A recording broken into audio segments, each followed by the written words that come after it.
Olá, estamos começando o Viva Mais, o seu programa de saúde. É sempre muito bom estar aqui com você para a gente discutir assuntos de como viver mais, com mais saúde.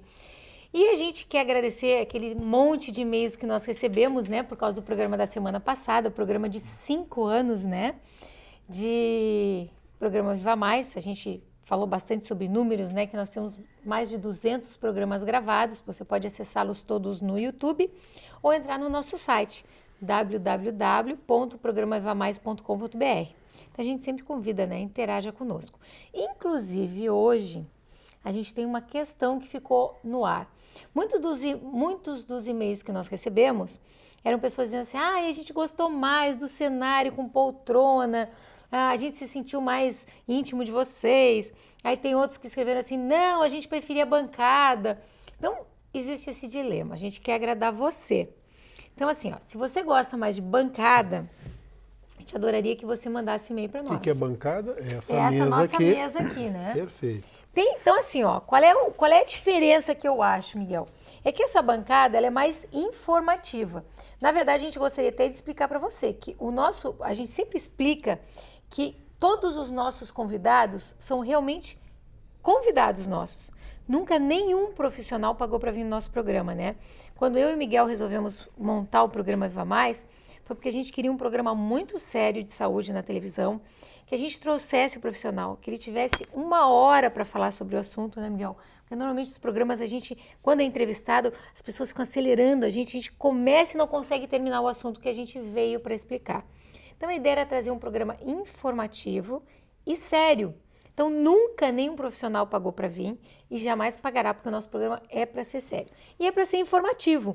Então a ideia da Patrícia, quando ela montou aquele programa da semana passada, que foi o programa de 5 anos, ela falou assim: a gente queria um programa mais interativo. Então quando tem poltronas, eu entendo, fica um programa mais interativo de quem está assistindo com quem está falando. E o da bancada, realmente, ele é mais informativo. Agora, eu confesso para vocês que quem está aqui falando, depois nós vamos até perguntar para o nosso convidado de hoje, fica muito mais fácil a bancada, porque a gente pode se apoiar, eu posso ter a minha colinha aqui, né? Vocês viram, semana passada eu carregava um papelzinho na mão. Então, assim, fica melhor para quem está aqui a bancada. Mas eu entendo que para quem está assistindo, fica melhor as poltronas. Então, por favor, entre no nosso site, só dê o palpite, né? Ajuda a gente. Manda ali um e-mailzinho para nós, você que é nosso amigo, que está sempre conosco, a gente sabe que a audiência é grande, né? Ou então, manda uma mensagem para o 81929932. Só manda uma mensagenzinha. Prefiro bancada. Prefiro poltrona. E a gente vai escolher, e assim, eu prometo para vocês, o próximo programa, se ganhou bancada, vai ser bancada, e se ganhou poltrona, vai ser poltrona. Você decide. A gente quer agradar você que está nos assistindo, tá bom? Então, é com muita alegria que hoje eu vou apresentar para vocês um colega muito querido, que até hoje a gente não tinha trazido, mas que é colega do coração, colega de época da faculdade. Miguel sempre fala: ele era meu veterano na faculdade. Hoje eu tenho o prazer de apresentar um veterano meu da faculdade, Dr. Márcio Lima Grossi, que ele é formado na URGS, que nem eu, só que um ano antes de mim, né, Márcio? Mas ele tem mestrado na Universidade de Michigan, nos Estados Unidos, mestrado em oclusão, doutorado no Canadá, de oclusão, e ele é professor da PUC. Quer dizer, o cara sabe tudo de oclusão, ele dá uma aula em oclusão, né, Márcio? Vamos tentar, né? Não, vamos tentar não, é só conversar com o Márcio que dá uma aula de oclusão. Márcio, é um prazer te ter aqui. Bom, antes de mais nada, boa noite a todos, né? Obrigado pelo convite, Ana, obrigado, Miguel, pelo convite, dizer que sim, que para mim é um prazer, assim, o que eu já nos primeiros contatos com o programa, uma coisa que a gente nota é que a gente sente muita vontade, né? Então, tudo eu que acho a gente quer que tu fique bem à vontade aqui, que tu fale muito. O objetivo realmente é, porque o assunto, né, que tu me pediste para falar, que é um assunto, vamos dizer, técnico, né? Então, justamente, ele demanda, né, um certo tempo para que a gente consiga desenvolver, né? Porque não é um assunto que dê para falar realmente muito rápido, para as pessoas poderem, né, entender e, vamos dizer assim, informar, né, de maneira adequada o grande público. E para que isso possa ser feito, há necessidade de tempo, né? Então, dizer que realmente é um prazer poder estar num programa de vocês e principalmente com esse formato que vocês propuseram. O que a gente faz questão sempre, por isso que a Ana fez questão de pegar os dados todos, Márcio, tá? Apesar de vocês serem conhecidos, é que uma das preocupações nossa é que o profissional que a gente traz aqui realmente exerça aquela área que ele está falando. Que muitas vezes o que a gente vê, eventualmente, sem querer falar mal, mas eventualmente em alguns programas, levam pessoas ou pagas por entidades que têm um foco. Por exemplo, o cara vai representando uma multinacional de alimento para falar sobre alimento. Tem conflito de interesse, né? Então, não é uma coisa ética, vamos dizer assim. E o que a gente faz questão de trazer aqui é justamente profissional que faça a especialidade e que saiba. Olha, vou citar de novo, não é a troco de nada que tem mestrado e doutorado. Mestrado e doutorado, pessoal, para você que é leigo, além da faculdade, quer dizer, leva alguns anos de investimento. Então, e muito estudo. E muito estudo. E não é para qualquer um, né? Então, a gente tem que realmente, quando cita o nome, tem que dizer os créditos da pessoa. Porque não é assim, eu quero fazer mestrado ou quero fazer doutorado. Primeiro tem que passar... Tem que conseguir entrar. Tem que conseguir entrar. Né? Depois tem que conseguir terminar. Cursar. Não, porque assim, tem que levar em conta que a pessoa já está trabalhando e que ela abre mão do trabalho dela, abre mão de ganhar dinheiro para fazer a especialização. Mas nós não queremos ocupar teu tempo. Não, nós queremos saber muito do que tu vai falar.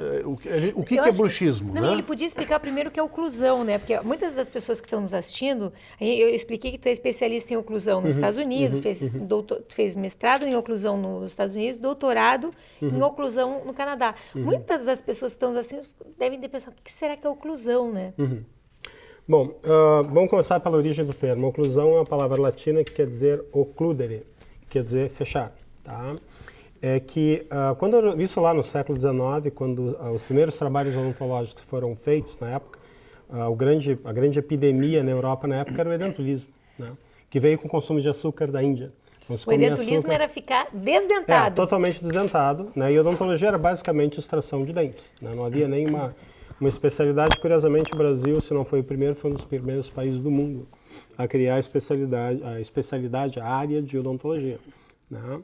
Inclusive é interessante, quando tu entra na PUC, tem um posterzinho do tempo do Império, com um decreto do imperador criando a odontologia no Brasil. É uma coisa que nem muitos dos nossos alunos que passam por ali vêm, né? Não se dão conta do que tem ali. Até 10 anos atrás, só vou te cortar uma vez, até 10 anos atrás, na Itália, eu operava de rotina em Roma e Módena, quem fazia odontologia era médico. Sim, o médico que não deu certo, quer dizer, que não tinha habilidade para fazer alguma outra coisa, ele se metia a fazer odontologia, porque também não deveria nem ter chegado perto, porque na medicina a gente não aprende nada de boca, muito pouco. É verdade. Então, o que aconteceu na época, assim, então os primeiros trabalhos foram próteses totais, dentaduras, né, como as pessoas conhecem, e claro, eles faziam, né, botavam os dentes de qualquer maneira, só quando chegava em boca não funcionava, né? Dava uma série de problemas, então começou um estudo de tentar ver como é que a boca funcionava, movimentos, enfim. Aí se começaram a criar aparelhos que simulavam o movimento da boca, que nós conhecemos hoje como articuladores, né? Tudo isso foi criado no século XIX, né? Em particular na Suíça, né? E aí o que acabou acontecendo, né? Essa área foi evoluindo, né? Se descobriu que se o dentista, quando fizesse os trabalhos, não se preocupar como é que vai funcionar em boca depois, isso pode gerar problemas a nível de, né, musculatura mastigatória, a articulação temporomandibular, que é essa articulação logo à frente do ouvido, quando a gente abre e fecha a boca, dá para sentir, é só colocar os dedos à frente dos ouvidos. E o que acaba acontecendo é que, além desses outros problemas, dessa articulação e da musculatura mastigatória, pode ainda ter, às vezes, problemas à distância, como dor, inclusive, na zona do pescoço e na cabeça. Às vezes a pessoa pode ter dor de cabeça relacionada a problemas de ordem, né, bucal, de ordem dental, né? E aí, uma coisa interessante, então, é que a odontologia, ao longo da história, se preocupava, então, em, vamos dizer, era extrair dente, restaurar e usar princípios de oclusão. Aí que vem a parte interessante. Ao longo dos anos, a principal causa de perda era cárie e doença periodontal. Então, o nosso foco era todo em cárie e doença periodontal, porque era a causa da perda dentária. Só que ao longo dos anos se foi descobrindo maneiras, como é o mecanismo da doença, e hoje já temos meios de prevenção bastante eficazes. As pessoas pararam de perder dentes, né? E de uma certa maneira... por implante. Exatamente, quando perdem, eles né? têm implantes, né? Mas curiosamente tem assim, ó, o implante não é dente, ele exige certos, um planejamento de como ele vai funcionar em boca. Não adianta só colocar o implante e a coroa, tem que ver como ele funciona. Quer dizer, não pode ter nem muita carga e nem pouca. Tem que saber exatamente qual é a carga que vai colocar em cima. Então, a parte mais interessante é que quando a cárie e a doença periodontal meio que, vamos dizer, estavam sob controle, abriu-se espaço para um outro problema que vinha incomodando já há algum tempo, chamado de bruxismo, né? O termo nos parece familiar e não é à toa. É que durante a Idade Média na França, né, eles observavam que algumas pessoas ficavam arranjando os dentes, tá? E aí o que acabava acontecendo? Eles achavam que aquilo era uma maldição das bruxas, né? Então daí veio o termo em francês, né, le bruxisme, né, que acabou passando para o resto do mundo latino e mesmo em inglês é chamado de bruxism. Só que em inglês eles não fazem essa associação porque a palavra em inglês para bruxa é outra. Eles têm que explicar. A gente não precisa, já é automático, né? Então, e esse bruxismo, justamente por incrível que pareça, ele, vamos dizer assim, ó, não está comprovado que ele seja causa de perda de dente, né, ainda. Mas se sabe que ele promove um desgaste muito rápido de dentes e também de restaurações. Então, se tu botou teu trabalho e o paciente range ou aperta os dentes, a gente sabe que o tempo de vida vai cair, porque é um desgaste prematuro. Qualquer material que é submetido a uma carga repetitiva, até ele vai implante, entrar, né? Inclusive, isso é uma área ainda de debate. Se eu te disser assim, ó, está provado que bruxismo causa perda de implantes, eu não estaria te dizendo... Se ele tiver um contato prematuro, ele aí que vem né? hoje a situação. Teve uma revisão bem recente, tá? Uma dessas revisões, que era a respeito de problemas periodontais, eu fui o revisor da revista. Eu é que ia dizer se o artigo ia ser publicado ou não. Claro que eu autorizei, né? Mas então ainda existem dúvidas, tá? Do ponto de vista de causa de perda de implante. Mas também já existem relatos de caso de implantes em pacientes com bruxismo forte, que foram partidos ao meio, não só um, mas dois, no mesmo paciente. De qualquer maneira, o que é comprovado é que existe um desgaste acentuado das partes componentes do implante, da coroa, do parafuso de fixação, né, que une a coroa ao parafuso do implante. Então, vamos dizer, a gente sabe, e restaurações estéticas, que tu é a grande especialista nossa aqui, né? Enfim, essas restaurações, elas, mesmo coroas totais, o tempo de vida delas vai reduzir, porque o bruxismo promove, vamos dizer, uma série de que a gente chama de cargas repetitivas, entende? De muita frequência, que acabam gerando fadiga do material. Isso acontece em qualquer área da física, né? Da engenharia. Então o bruxismo acabou se tornando um problema, né? Sem contar uma série de efeitos a nível de tecidos vivos, né? Além do desgaste de restaurações, também destruição de dentes. Algumas dessas alterações que o bruxismo causa são reversíveis, outras não, né? Nós teremos que atuar depois. Então, em linhas gerais, é isso. E é bem interessante, quando eu cheguei no Brasil em 2000, no início só me chamavam para falar sobre exatamente a oclusão em geral. E a partir de 2005, né, porque essa área de pesquisa, na verdade, ela já vem desde o meu doutorado, desde 94. Então, eu já estou há 20 anos nessa área, né, fazendo pesquisa sobre isso.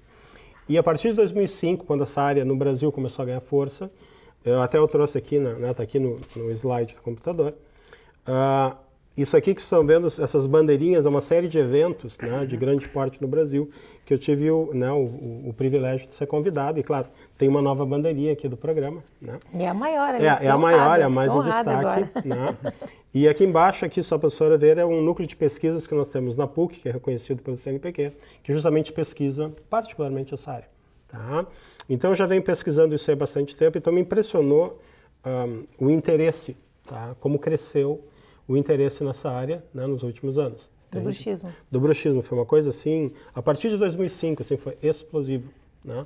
A ponto de, quando eu fui convidado para dar um curso lá em São Paulo, no centenário da PCD, no Congresso do Centenário, que foi o grande evento, vamos dizer, do século, que comemorava os 100 anos, né, da Associação Paulista de Cirurgião Dentistas, né? Foi dado destaque à minha apresentação, e isso aí foi colocado em sites, se espalhou pela internet. Fui convidado para dar entrevista no Diário de Notícias, que dá informação para praticamente todos os jornais do país, enfim. O que nos deixa muito orgulhosos de estar aqui hoje conosco, né? Realmente, assim, a repercussão foi muito grande. Tá? Ou seja, o bruxismo é uma coisa que está não só sendo, todo mundo está dando atenção para o bruxismo, mas é uma coisa que está aumentando, então, né? Para todo mundo está prestando tanta atenção, isso que eu queria saber. Está aumentando realmente? Aí é o seguinte, ó, eu preparei ela, algumas coisas eu já falei, tá? Mas basicamente é o seguinte, esse slide aqui é importante porque o bruxismo, vamos dizer assim, ele tem uma definição, porque hoje a gente já sabe que é uma combinação de um problema médico e odontológico, uma combinação de ambos. No tempo que eu era aluno, né, que nós éramos alunos, né, nós somos contemporâneos, na época a definição que nós tínhamos que estudar para a prova era o seguinte, que era uma parafunção oclusal, né, em que a pessoa tem o hábito de ranger ou apertar os dentes. E ainda é válido, né? Pode acontecer durante o dia ou pode acontecer durante a noite. O que acontece durante a noite ele é mais preocupante, porque normalmente é o que causa maior dano, porque a pessoa está dormindo, ele não tem controle. Durante o dia ele pode controlar. Né? Às vezes nem se dá conta, não, né? Mas ele pode controlar, mas ele não, às vezes até de dia a pessoa não se dá conta. Né? Algumas pessoas mesmo de dia, eles assim, quando eu me dou conta, eu já estou rangendo. Né? Mas eu vou te interromper um minutinho, que está na hora dos nossos primeiros comerciais. A gente já volta para o segundo bloco e agora é que vai começar a ficar bom, não saia daí.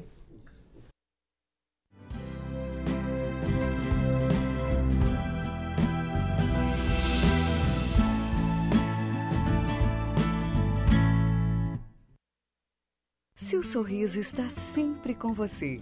Ali no bairro das Três Figueiras, o Centro Odontológico 590 reúne o melhor para o seu sorriso ficar perfeito. Tratamentos com tecnologia e os produtos mais modernos do mundo. Profissionais especializados, capacitados e treinados em todas as áreas da odontologia. Atendimento personalizado, com carinho, respeito e preço justo. Liderado pela doutora Ana Paula Sorrentino Delvaux, pós-graduada em implantodontia e prótese, o Centro Odontológico 590 ainda reúne doutora Larissa Leite, especialista em odontopediatria, doutora Gisela Grande, especialista em cirurgia bucomaxilofacial, doutora Catra Itápia, especialista em endodontia, doutora Karine Betiol, especialista em periodontia. Seu novo sorriso está no Centro Odontológico 590, Avenida Carlos Ruber, 590.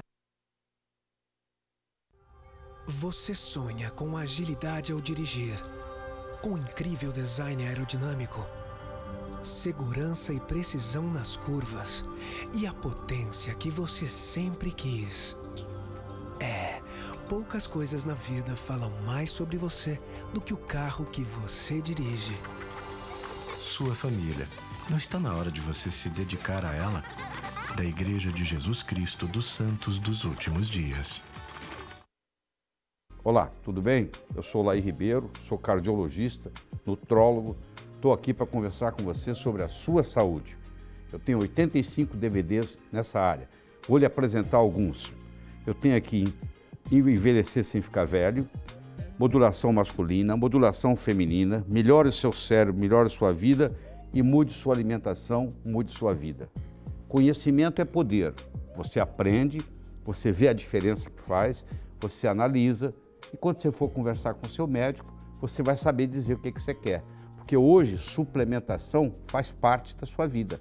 É difícil você ter completa saúde sem fazer suplementação. O solo está contaminado, a água está contaminada, o ar está contaminado. Não tem jeito de você viver só da alimentação. Você tem que aprender a suplementar. Aqui está a linha para você. Tá bom? Boa sorte. Existem dois tipos de residência, as que têm cupins e as que terão cupins. Toda madeira pode ser tratada e toda infestação deve ser controlada. Portanto, proteja seu patrimônio, faça um controle com até 10 anos de garantia, sem cheiro, sem sujeira e com total segurança para a sua família. Ligue agora, 3026 5060. Zap Cupim, a solução definitiva contra os cupins.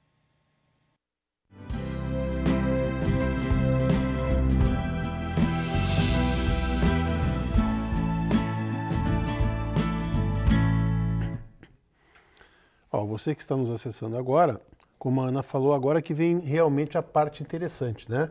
Nós estamos com o Dr. Márcio, que tem mestrado, doutorado na área de oclusão e que estava falando sobre bruxismo. E, inclusive, a gente estava comentando que nós estávamos perguntando para ele se ele achava que aumentou isso.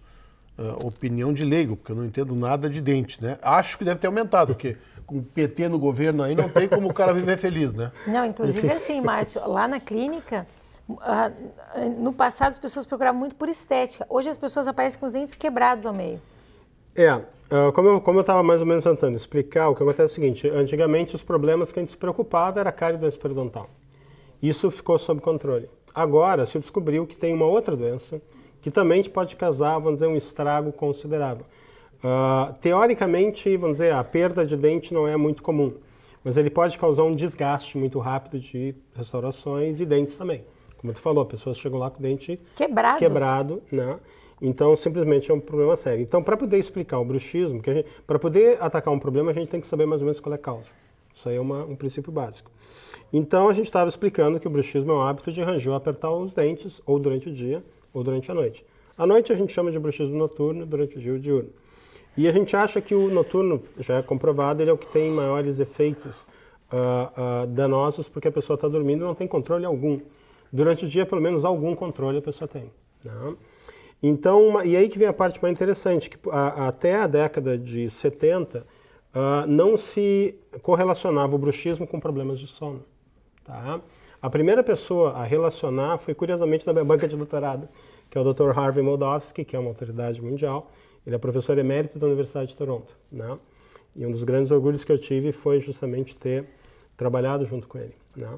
E o Dr. Moldovsky, então, ele fez um experimento que ficou conhecido, em que ele já suspeitava que havia essa associação de bruxismo com sono. Né? Então, ele pegou pessoas que não tinham histórico de bruxismo, nem dor, nem nada, pessoas assim ideais, e deixou essas pessoas 3 dias com deprivação de sono. E todos eles desenvolveram bruxismo e dores, né, ao amanhecer, após 3 dias apenas. Hoje eu não sei como é que se uma pesquisa dessa seria até permitida, mas na época a gente não sabia os efeitos, então estava tudo bem. E realmente é uma coisa que não tinha mais como se negar. E aí passou a se estudar mais e mais o bruxismo, porque já existiam os laboratórios de sono para estudar problemas médicos, mas era a primeira vez que estudava um problema odontológico. Né? E então hoje a gente já sabe, né, hoje, a partir da década de 90 em particular, começou um grande número de aumento de estudos sobre o bruxismo usando o laboratório de sono. Então a definição de bruxismo hoje é que ele é um distúrbio de movimento relacionado ao sono. Tá? E vamos tentar ver como é que isso aí se processa. Primeiro só um exemplo aqui rápido. Aqui seria uma pessoa que faz bruxismo de, né, apertamento. Tá? E aí notem como a pessoa aperta os dentes, né? E olha ali a função, há um músculo sendo ativado. Ó. Ali é o músculo temporal. Como a gente nota isso, né, na pessoa que faz bruxismo? Exatamente. A gente está conversando com alguém, a gente nota que a pessoa está mexendo ali o temporal, né? Esse é o que acontece. Curiosamente, esse bruxismo de apertar os dentes ocorre mais durante o dia, o bruxismo diurno. E esse que a gente chama de deslizamento, que é o que a gente está vendo aqui, ele tende a ocorrer mais no bruxismo noturno, tá? E aí que vem a parte assim que a gente acha que é interessante. Em ambos os casos, os danos são semelhantes ou parecidos, tá? Mas a parte que a gente acha interessante é o seguinte. Eu estava falando sobre a prevalência, tá? Oficialmente, a prevalência que eu vou dar para vocês é o que a gente sabe hoje. Curiosamente, a prevalência é astronomicamente maior em crianças, tá? Não se sabe direito ainda a razão, tá? É na faixa de 14%. Em adultos, na faixa de 3 a 8%, né? E em idosos, curiosamente, apenas 3%. As razões disso ainda não são exatamente Mas em criança, conhecidas. numa certa idade, é normal ter bruxismo? Na época da troca dos dentes, que eles estão ajustando? Aí são as possíveis causas. A gente sabe, novamente, que isso aí tem a ver com a questão do sono, tá? A gente sabe também que as crianças ainda não têm uma arquitetura do sono, porque eu vou explicar daqui a pouquinho, que o sono é uma atividade extremamente bem estruturada. E as crianças, em geral, não têm essa estruturação muito bem definida. Tem a questão do crescimento, né, que pode provocar dores. Né? Tem a questão da troca de dente, que com certeza provoca dor. Né? Enfim, a gente sabe que até o existe. próprio ajuste de oclusão na hora que está trocando um dente, caindo o outro, né? Deve dar uma... E hoje a gente sabe também que é o seguinte, a gente sabe que a gente vai demonstrar, vamos dizer assim, que a questão do sono, ela tem a ver muito com a questão respiratória, tá? A pessoa que dorme bem, em geral, respira bem, tá? Então, se a pessoa dorme, se ela tem um problema respiratório, entendeu? Isso é importante, acontece muito em crianças, respirador bucal, isso vai afetar o sono. E aí o bruxismo ocorre com mais frequência. Na verdade, é importante dizer que o bruxismo ele ocorre em praticamente todas as pessoas, né? Ele tem até hoje a gente sabe que ele tem até uma função normal. Mas se o sono está afetado, ele se agrava. Quer dizer, um bruxismo numa pessoa que tem um sono bom, ele é muito de baixa intensidade. Mas aonde existem, né, algum problema relacionado ao sono, ele se agrava e aí as consequências podem aparecer. Então, nas crianças, às vezes, por exemplo, o pai, porque acontece muito do pai ter, e aí, de repente, uma filha ou um filho que se parece com ele, somente fisionomicamente, também repete o mesmo hábito. A gente não sabe se é genético. A melhor explicação é que, às vezes, as vias respiratórias são geneticamente herdadas, como acontece com o formato do nariz, o queixo, a boca, os olhos. Também, as vias aéreas também são herdadas dos pais. Então, numa dessa, o pai que tem problema de algum tipo respiratório, também o filho vem. Tanto é que muitas crianças são respiradores bucais porque não conseguem respirar pelo nariz. Então, a gente sabe que é importante, né, em crianças acessar isso daí. A visita não é... Por isso que eu digo, é um problema médico odontológico. É importante acessar, por exemplo, com um otorrinolaringologista para ver se não tem questão de adenoides, né? Minha filha eu descobri que tem, entende? Então, por sorte, não afeta a respiração dela, mas existe. Então, é importante checar como é que a criança dorme, porque os pais eles se concentram muito como a criança está durante o dia. Eles raramente prestam, né, às vezes, atenção durante a noite. Então, é importante ver se essa criança arranja, faz barulhos à noite quando dorme, né, e tentar ver o porquê que está acontecendo. Tá? Porque não é normal uma criança, né, ranger os dentes a ponto de fazer barulho que acorde, né, as pessoas que estão ao lado. Tá? Aí, nos adultos, fica na faixa de 3 a 8. Os idosos, a gente não tem a menor ideia, porque seja 3%. Por quê? Porque, teoricamente, eles deram para ter mais.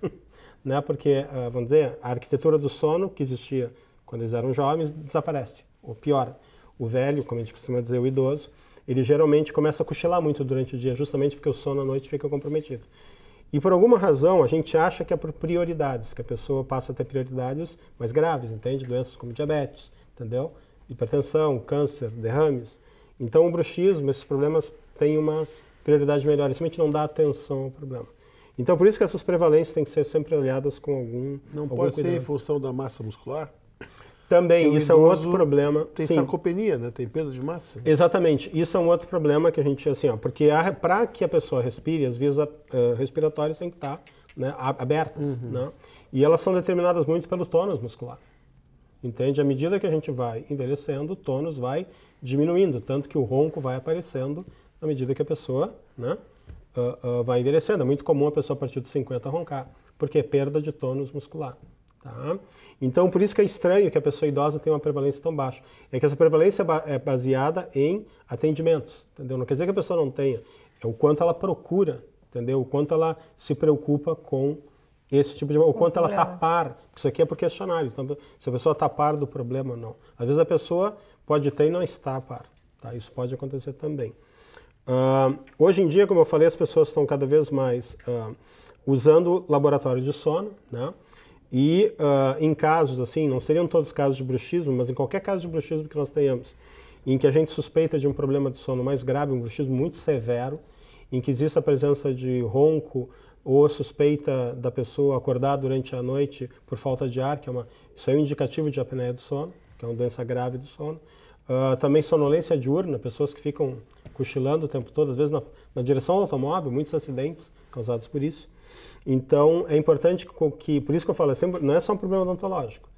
O paciente, muitas vezes, como o dente é o mais afetado, ele vai procurar o dentista. Mas, quando chega lá, nós temos que ver se nesse paciente que tem bruxismo também existe algum sinal ou sintoma de desordem do sono, em particular de apneia.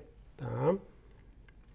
E aí é que a parte que eu acho mais interessante. Isso aqui que eu estou mostrando para você seria a atividade do cérebro enquanto a gente dorme. O que é mais interessante disso aqui é justamente o fato de mostrar que quando a gente vai dormir, o que a gente imagina é que a gente apague, não é isso? A ideia que a gente tem é que nós vamos todo mundo queria, né? Que a gente vai deitar e apagar. É o sonho de todo mundo, E, na verdade, a coisa não funciona assim. Ela é cíclica, tá? Isso aqui seria um desenho esquemático, né? Não é um desenho científico, é só para facilitar o entendimento. Isso seria o que acontece, vamos dizer, com as ondas cerebrais ao longo de 8 horas de sono, tá? A parte que vocês veem azul é a parte que o cérebro está mais ativo, que é quando a gente está acordado, que é a vigília. E quando nós vamos dormir, nós entramos nessa fase vermelha, tá? Que é chamado de sono sem sonhos. É um período que a gente não sonha, tá? E esse estágio de sono sem sonhos é dividido em 3 subestágios, que é o estágio N1 e N2, que é chamado de sono leve, né? Que é aquele cochilo que a gente tira depois do almoço. E a parte que a gente considera mais importante é o sono profundo, que é o estágio N3, que é aqui que a gente realmente descansa. É aqui que a gente recupera as energias pro dia seguinte, tá? E aí que vem a parte interessante, o que a gente imaginaria que a gente ficaria nesse estágio N3 a noite inteira.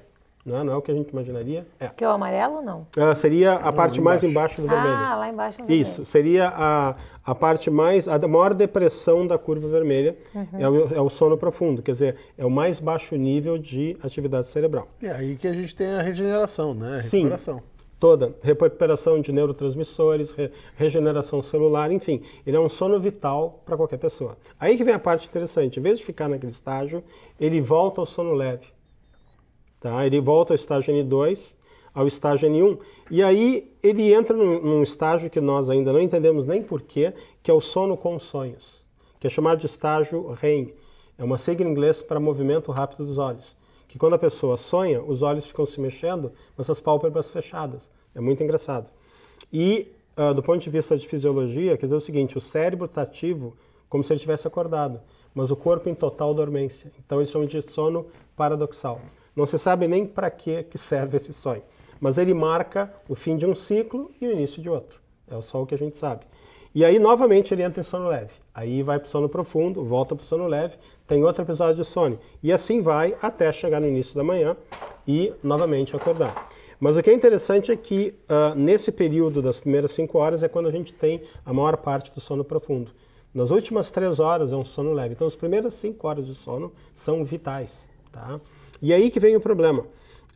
A gente sabe que o bruxismo ocorre nesse estágio N2, tá?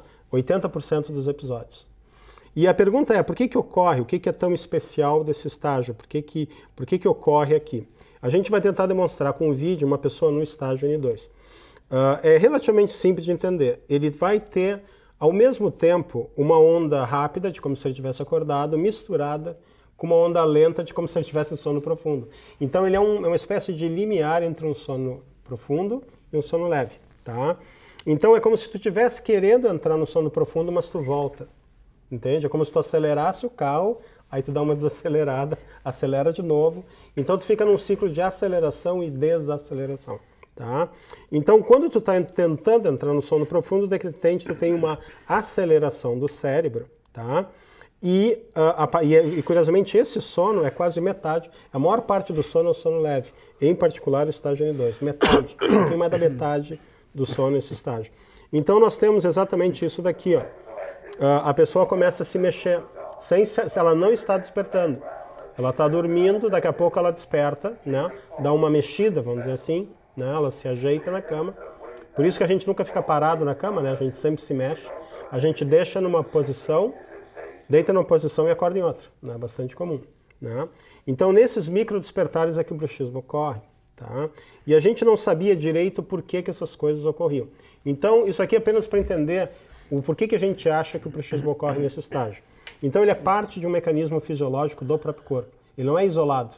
Ele vem nesse mecanismo de micro despertar em que ocorre inicialmente um aumento da respiração, ocorre um aumento da atividade cerebral, ocorre um aumento do batimento cardíaco, ocorre um aumento da produção glandular, né? Ocorre a produção de saliva na boca, né? E aí vem o bruxismo. E até um tempo atrás, para que serve isso aí? Por que a gente faz bruxismo? Aí vem a parte interessante. Por exemplo, quando a gente olha essa ilustração, o que a gente nota é o seguinte: quando a gente está acordado e em posição ereta, quem mantém a posição da mandíbula, por incrível que pareça, são apenas os músculos, tá? Em particular, os músculos elevadores da mandíbula e os músculos depressores, que são esses músculos em vermelho que são mostrados aqui na figura, que eu prefiro nem nomear muito para não complicar muito o quadro. Então, esses músculos estão bastante ativos, mantendo a mandíbula mais ou menos alinhada com a maxila, né? Que é para os dois ficarem, né, numa posição que a gente chama de uma posição ideal. Nessa posição, a passagem do ar é total, a gente tem a maior amplitude tá? Em geral, das vias aéreas superiores, tá? Em posição normal. Aí que vem o problema. Quando a gente deita, essa atividade eletromiográfica, quando a gente dorme, cai. O músculo, como o cérebro, que eles andam juntos. O cérebro diminui a atividade, o músculo vai junto. Né? Eles não trabalham separados, eles trabalham em combinação. E aí, claro, não tem mais ninguém que segure a mandíbula, porque a gravidade faz o trabalho. E a mandíbula cai, tá? E não tem quem segure. Com isso, se vocês olharem o tubo onde passa o ar, ele ficou menor. Há uma diminuição da passagem do ar, tá? E, claro, nesse período de N2, que a gente chama de sono leve, existe ainda um gasto muito grande de oxigênio no corpo. Nós estamos com muita atividade. É como um carro que ainda está girando o motor e ainda precisa de muita gasolina. E aí o que acontece? Daqui a pouco começa a aumentar a taxa de CO2 no sangue. E o organismo tem meios para se defender disso. O que ele faz? Aumenta a atividade muscular. Tá? Com isso ele joga a mandíbula para frente sem o paciente estar se dando conta. Tem uma nova figurinha ali. Deixa eu ver se o Maurício coloca ali para nós. Ó. Tá. Então, olha aqui, dá uma olhadinha aqui, ó, só para entender. Então a pessoa está dormindo, tá? A passagem do ar diminuiu, falta ar, o organismo aumenta a atividade muscular, a mandíbula vai para frente, tá? Ativando os músculos, aumenta, né, o tubo, a via aérea superior, e aí passa o ar. Aí passa um tempo, né? Novamente a pessoa volta a dormir mais profundamente, a mandíbula cai, novamente falta ar, entendeu? E fica nesse estágio. Isso é o sono leve, tá? No sono profundo, curiosamente, não existe esse fenômeno, porque mesmo estando assim, a quantidade de ar que passa é o suficiente, porque daí já o gasto de oxigênio é muito baixo, então não há necessidade, acontece também, mas em uma frequência muito menor. Isso é mais frequente em quem dorme de costas? Sim, a questão da posição, sim, a posição da cabeça influencia, sim. Tanto é que a gente, em pacientes que sofrem de problemas respiratórios, mais de lado. Exatamente, evitar de dormir de decúbito, né, de barriga para cima, traduzido numa linguagem mais simples, para justamente a pessoa tentar dormir de lado, né, que justamente tentar minimizar esse problema, mas é importante dizer que isso aí, em alguns casos, por incrível que pareça, nós também não sabemos, o ruim é que não dá para fazer uma regra geral para todo mundo. Algumas pessoas aumentam, às vezes até o ronco, nessa posição de lado, não se sabe direito por quê. Bom, eu vou ter que interromper de novo, mas nós já voltamos. Só um pouquinho, nós já voltamos, porque o assunto está muito interessante.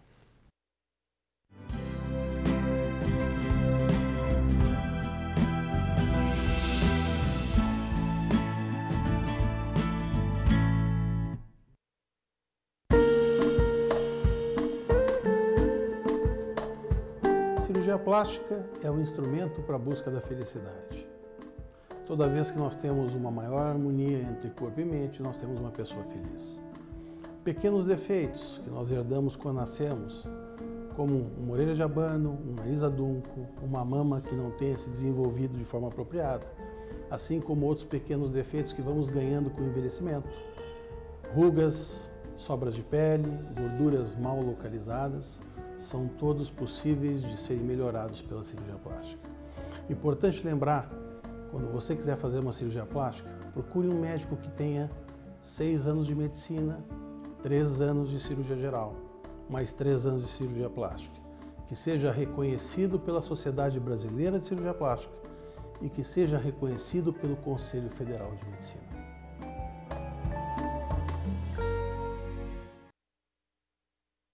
Cheguei!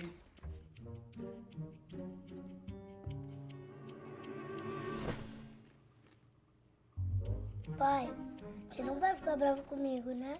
Vou, Paciência. mas só se você não tiver guardado nenhuma batatinha pra mim. Guardei. Tá aqui. Seus filhos serão crianças por pouco tempo. Aproveite. Da Igreja de Jesus Cristo, dos Santos dos Últimos Dias. As crianças do Lar Santo Antônio dos Excepcionais possuem inúmeras necessidades especiais. Medicamentos, fisioterapia, aparelhos, exames. Mas, sem dúvida, a maior necessidade destas crianças é a solidariedade. Estenda sua mão. A esperança de dezenas de crianças está no seu gesto.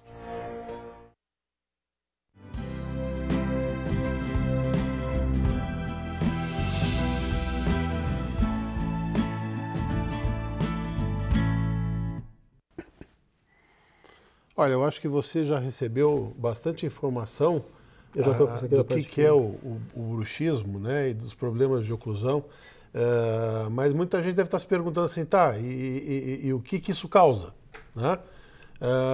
Há pouco tempo atrás, a gente costuma dar valor para as coisas quando a gente passa pelo problema, tá? Eu não sei se eu tenho bruxismo ou não, mas eu tive uma dor horrorosa na mandíbula, que a Ana teve que me anestesiar, eu não sei se foi um herpes, o diagnóstico não ficou bem preciso.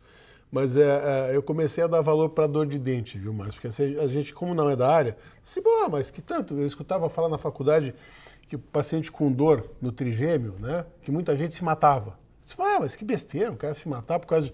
Cara, dá vontade de bater a cabeça na parede. Então, assim, eu fico imaginando esse pessoal que tem dor crônica no masseter, né? Uhum. O que isso não representa? Tu teve um herpes no nervo facial. Provavelmente foi um herpes no facial que graças a Deus, né, resolvido. Mas quais são as complicações do bruxismo?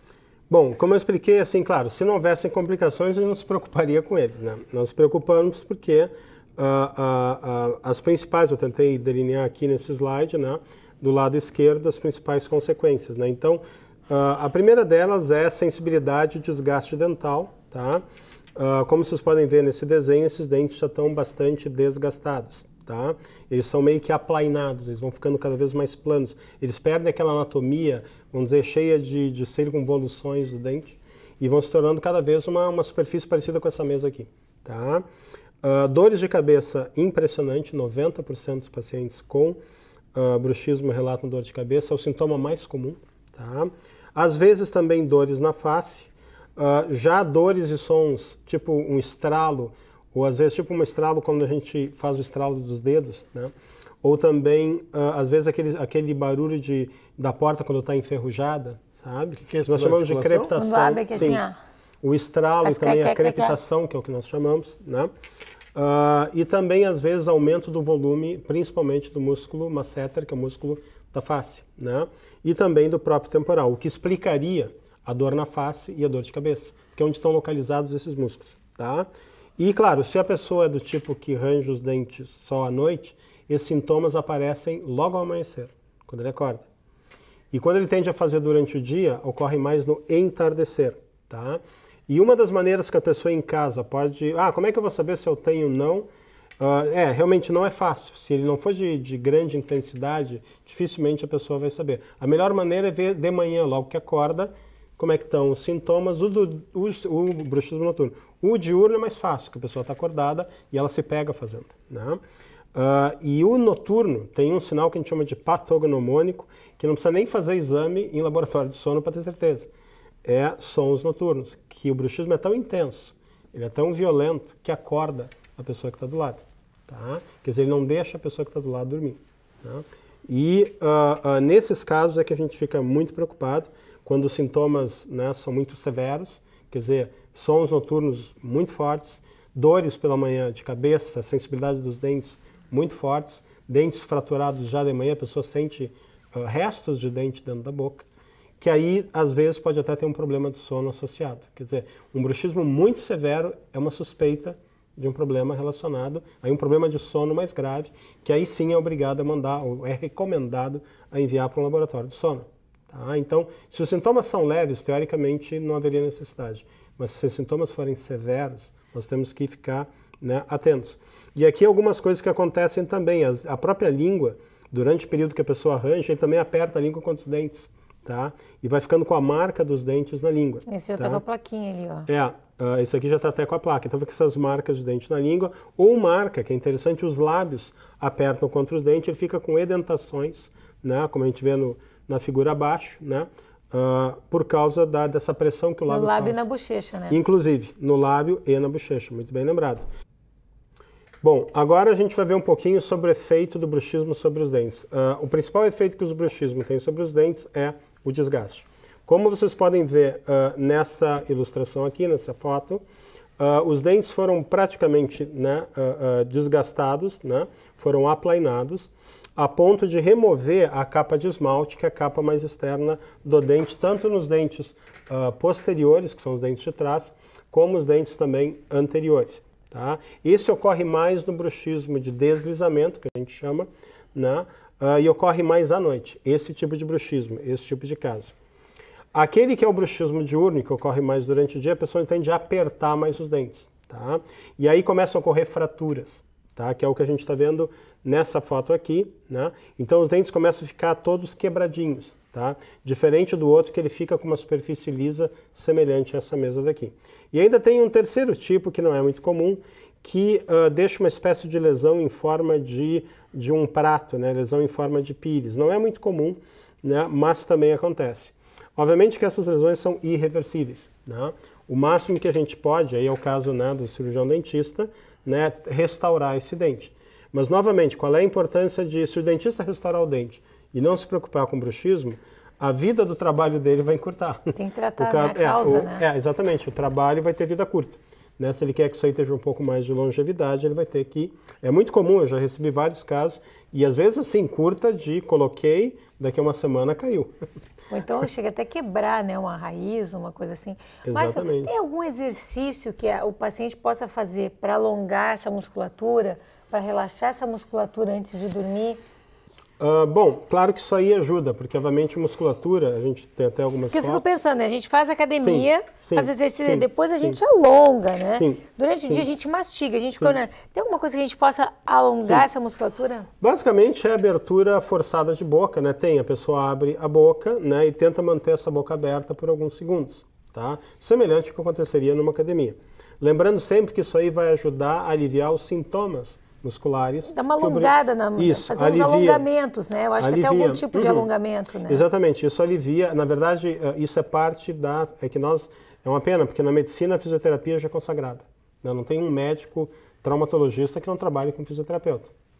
Na odontologia nós ainda não temos essa prática, mas já existem fisioterapeutas em Porto Alegre que são especializados nessa área de articulação temporomandibular. Já existem, inclusive nós trabalhamos lá com o pessoal da Faculdade de Fisioterapia, lá da PUC, né? E nós enviamos casos para eles para ser tratados. Lembrando sempre que assim, esse alongamento muscular, ele vai ajudar a relaxar a musculatura, a tirar dor, sim, ele é útil, com certeza, mas ele não vai parar o bruxismo, né? Ele não vai parar o bruxismo, né? A gente está fazendo um tratamento paliativo. É importante também na recuperação do paciente, para tirar as dores do paciente. É um a mais, né? É um a mais. Ajuda a dar uma relaxada, né? Exatamente. Mas, vamos dizer, a gente tem que dar um jeito de controlar o hábito, nós temos que reduzir o bruxismo, tá? Então, isso que tu falou agora é o que aparece aqui, ó. A gente chama de hipertrofia muscular. Ela ocorre, tu nota que a pessoa fica com o rosto mais quadrado. Esse músculo da face é chamado masseter, ele hipertrofia, ele aumenta de volume. Em alguns casos, ele é em ambos os lados. Por incrível que pareça, alguns pacientes fazem bruxismo de um lado só, a hipertrofia é só um lado, e a pessoa, que é o slide acima à esquerda, e ele fica com uma assimetria grande, causada pelo músculo, que aumentou demais de volume. E às vezes o músculo temporal, que é que a gente vê na fotografia do lado esquerdo, abaixo, né, que fica um abaulamento mais ou menos próximo à linha do cabelo. Tá? Que interessante, que é o, né? Exatamente. E essa hipertrofia do masseter, é que assim, ó, por que é uma hipertrofia? Hipertrofia quer dizer um aumento do volume das fibras musculares. Por que isso ocorre? Nem a pessoa de tanto fazer exercício Sim. com o braço, vai hipertrofiar o braço. Sim, tanto sim. ela apertar, ela vai hipertrofiar essa região aqui, né? Exatamente. Isso que ele está dizendo aqui, né? Exatamente. Aí a parte que é... E uma certa, né? Deixa eu explicar para quem não estava... Não, tá. Para quem não entende, né? Quando ele fala hipertrofia do temporal, fica com essa parte levantadinha. Ou então fica, do masseter ele fica com o rosto quadradinho aqui, né? Sim, exatamente. E aí que vem a parte interessante. A hipertrofia é um mecanismo de adaptação, que o organismo ele tenta, aumentando o tamanho da fibra muscular, resistir a essa função aumentada, para não haver danos musculares. Claro que isso aí tem um limite, né? Se isso aí continuar de maneira intensa por muito tempo, vai chegar uma hora que o músculo vai doer. Quer dizer, o estágio inicial é de hipertrofia, depois vem a fadiga, depois a dor. Né? E o músculo masseter é um músculo maior em volume que o músculo temporal. Então, o músculo que é da face, né, que a gente vê da fotografia do lado direito, ele é maior do que o músculo temporal, que é o que está vendo do lado esquerdo abaixo. Então, o primeiro músculo a doer, obviamente, é o temporal, porque é o menos, né, o músculo de menor tamanho. Daí a dor de cabeça. Daí a dor de cabeça, que é muito mais frequente do que a dor na face. Porque o temporal é um músculo muito mais vulnerável a dano do que o músculo masseter, que é um músculo Não, e dá dor muito na poderoso. cervical, dá dor num monte de lugar, né? Tem a questão da dor referida, a gente sabe que dores profundas, isso é um problema, é que o mecanismo sensorial do organismo é interessante. Nós somos extremamente bem equipados para detectar qualquer agressão contra a pele. Se alguém botar uma agulha na pele, a gente sabe o local, a intensidade, a forma do objeto que está tocando a minha pele. Se eu fosse capaz de remover a pele e deixar só as articulações dos músculos e fizesse o mesmo teste, a pessoa já não reconhece. A inervação profunda não é tão detalhada quanto essa inervação superficial.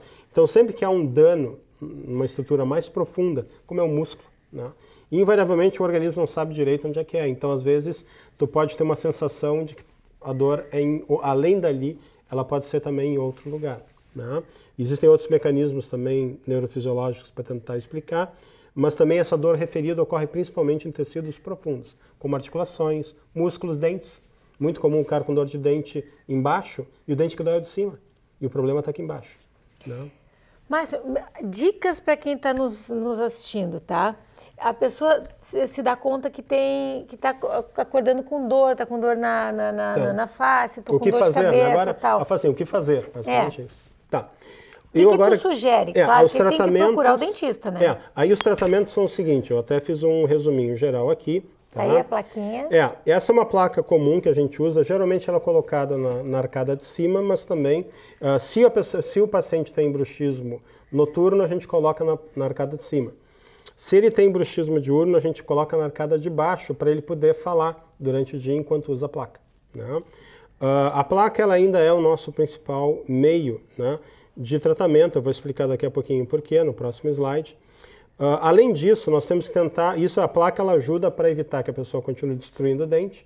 Ela tende a tirar a dor na articulação que a pessoa sente e a dor muscular também, por um mecanismo de relaxamento muscular que a gente sabe hoje que existe. Tá? Mas o problema é que ela não pode fazer certas coisas, ela não pode trazer de volta o dente perdido, né? Aquele dente que foi desgastado, né? Teoricamente foi. E aí então vem a questão, né, de restaurações e próteses que, né, o dentista deve fazer, né? Geralmente ele faz as restaurações, nós temos a colocar uma placa temporária, que infelizmente não está aqui, para remoção da dor, e depois o paciente, né, reabilita, né, a boca, reconstrói os dentes, e aí bota uma placa de durabilidade maior, que é essa que a gente está vendo aqui. Então é feito geralmente em 2 estágios. Tá? Primeiro uma placa temporária para tirar a sensibilidade, né? Porque a placa, essa que a gente está vendo, só depois que os dentes estão no seu formato final é que dá para colocar. Elas são feitas sob medida. Então se eu fizer uma placa dessa, com dente destruído, aí a pessoa procura um dentista para restaurar aquele dente que foi destruído. Aí a placa não encaixa mais. Então ela tem que ser feita geralmente em 2 estágios. Tá? Para crianças é importante conversar com os pais, né, para aconselhamento, porque eles chegam muito assustados, e procurar, né, possíveis causas. Tem 2 tratamentos que eu particularmente não gosto muito, eu vou explicar daqui a pouquinho por quê, que é no caso da medicação, que tem que se tomar um pouco de cuidado, e o Botox, né, que tem sido, né, como tu mesmo falou, bastante divulgados. Por que eu prefiro a placa sobre a medicação? Pelo seguinte, isso aqui é de um estudo, tá, de revisão, feito por uma autoridade mundial do Canadá, e ele comparou o efeito da placa para a redução do bruxismo contra a medicação. E praticamente a placa, só teve um medicamento, que é a clonidina, que teve um efeito igual ao da placa. Os outros medicamentos testados ou não fizeram nenhum efeito no bruxismo, que é o que a gente vê em amarelo, ou pioraram o bruxismo, que é o que a gente vê em vermelho. Então, a placa a gente sabe que ela reduz em torno de 40% a 50% o bruxismo, que já é o suficiente para remover os sintomas, além de proteger os dentes. Porque a clonidina, ela tira os sintomas, ela reduz o bruxismo. Mas a clonidina é usada para pressão. Exatamente. Curiosamente, ela tem esse efeito, né, no sentido mais... Dá uma sedada também. Exatamente, é mais no sentido de sedação, tá? E ela tem esse efeito de reduzir o bruxismo. Só que o bruxismo continua, tu não elimina, tu reduziu. Então o processo de destruição dental vai continuar, tá? Então a placa tem a vantagem de ter o efeito terapêutico da clonidina e protege os dentes ao mesmo tempo. É usado para pressão alta? Às vezes em cirurgia o paciente está um pouco agitado, quando tu usa a clonidina, além de tu baixar um pouco a pressão, ele vai sangrar menos, ele ceda um pouco mais. Então, eventualmente, o anestesista usa como um coadjuvante. Olha, jamais compre e use só porque a gente citou o nome, né? Porque quem Exatamente. tem pressão baixa, por exemplo, se eu usar clonidina, eu vou parar na cama. Não vai sair da cama. É, porque eu tenho pressão baixa. Se eu usar isso aí, não sai da cama. Vai ter hipotensão postural, levanta e desmaia. Então, assim, não use nada assim antes de falar com o seu dentista, né? E olha o que o Dr. Márcio está falando. O ideal não é medicação, é a placa, né? Feita pelo seu dentista. Nada comprado no supermercado, nem na farmácia. Com certeza que não. Inclusive, é importante dizer que essas placas pré-fabricadas, elas geralmente causam alterações irreversíveis de posição nos dentes a longo prazo. Então, a placa tem que ser sob medida, tá? Aí que Feita pelo seu dentista. Exatamente. E aí que é a parte interessante. O Botox, ele, como sabe, ele é uma toxina que provoca uma redução, uma paralisia muscular temporária, ou uma redução da atividade muscular. Então, ela tira os sintomas do bruxismo. Aí já foi feito esse estudo que realmente os sintomas musculares foram reduzidos, né, por 30 dias. O problema é que ela não reduz o bruxismo. Tu ainda está fazendo o mesmo bruxismo com uma intensidade de força menor. Quer dizer, a frequência é a mesma. Se tu fazia 10 episódios de bruxismo, tu continua fazendo 10. Só que uma força menor. Então há uma redução dos sintomas que vão durar enquanto durar o efeito do Botox, que obviamente, novamente, tu vai continuar desgastando o dente também. Eu sou suspeita porque eu sou fã do Botox na testa, nos Sim, mas olhos. para outros fins, mas vamos dizer, para fins de bruxismo, né? Não é o ideal. Haveria ainda uma coisa a ser discutida, porque a gente sabe que o bruxismo causa uma hipertrofia muscular que os pacientes não gostam. Aí poderia ser discutido a questão da redução do volume muscular, até por razões estéticas, tá? Mas aí poderia juntar o Botox, uma plaquinha e com os outros tratamentos, Isso eu diria que eu poderia até pensar, porque já mostrou que há uma redução do volume muscular com o Botox, a gente sabe. É porque uma mulher com masseter muito desenvolvido não deve ficar bonito. Deve tirar muita estética, né? Tá. Com o rosto quadradão, assim, musculoso. A função da toxina botulínica é agir na placa muscular. Ela impede a transmissão de acetilcolina. Então, ao contrário do que o pessoal imagina, não vai mais agir ou vai agir depois nunca mais vai voltar, ela temporariamente impede a transmissão do impulso nervoso. Então, com isso a musculatura não contrai. Se não contrai, o cara está com hipertrofia, pode voltar ao normal. Infelizmente, volta ao normal, que de 6 meses eu tenho que ir lá aplicar, porque minha testa volta a contrair. Gente, nós queremos agradecer assim, do fundo do coração o Márcio ter saído hoje a essa hora para vir aqui conosco. Márcio, infelizmente o nosso tempo estourou. Não, tá ótimo. Poxa. Muito obrigado por ter estado conosco. E você que está aí conosco, sempre nos assistindo, entre no nosso site www.programavivamais.com.br, mande as suas dúvidas, nós queremos trazer o Márcio muitas vezes, agradecer a PUC por ter permitido dele estar aqui conosco. Márcio, muito obrigado por estar aqui conosco. Muito obrigado. Márcio, que seja a primeira de muitas, tu dá uma aula maravilhosa para nós. Tá ótimo, obrigado. Muito obrigada. E temos muitos assuntos, ainda pode falar sobre oclusão e terminar o bruxismo. Ficou dúvidas, eu tenho certeza. Eu também estou cheia de dúvidas. Na próxima a gente responde as dúvidas. E na próxima nós vamos trazer ele para responder as suas dúvidas. Mande as suas perguntas e a gente vai trazer o Márcio de novo. Muito obrigada, Márcio. O prazer foi meu. Miguel, muito obrigado. Ana, muito obrigado. Boa noite. Até sábado que vem. Até lá. Alexandre.